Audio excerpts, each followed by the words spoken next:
Well, welcome everyone. I appreciate everyone coming out here tonight. A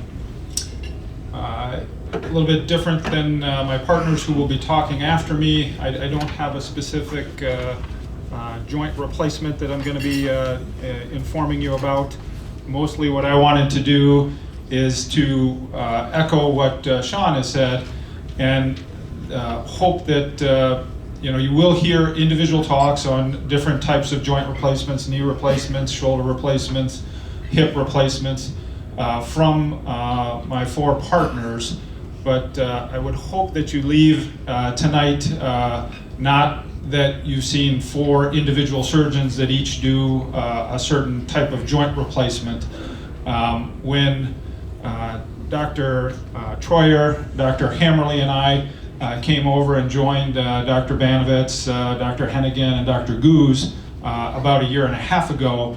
One of the first things we did, the folks of us that do joint replacements, we sat down all together and said, all right, how can we make sure that we are providing a service to the people in our community that need it and giving them a fairly uniform experience? And so we sat down and we hashed out, all right, this is the way I do it, this is the way I do it. And we tried to come together as much as we could with consensus, but consensus based on what in the medical field is called best practice. So looking at the literature and saying, all right, what is going to give our patients the best outcome, and then also the most uniform experience that they can have. So hopefully, whether I do your hip replacement, Dr. Troyer does your shoulder replacement, it's done at St. Michael's Hospital, it's done at the Ambulatory Surgery Center, the majority of your experience should be fairly uniform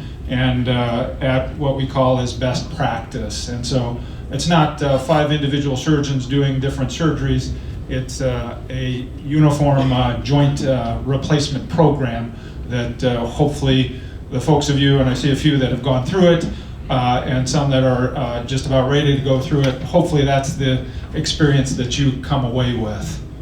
And the other thing that I would like to emphasize with Kevin coming up here, and something that I've certainly seen even more so, I know the reason you're getting a joint replacement is because it hurts. It hurts when you move, and so a lot of times the last thing you want to do because your joints are hurting are doing some exercises.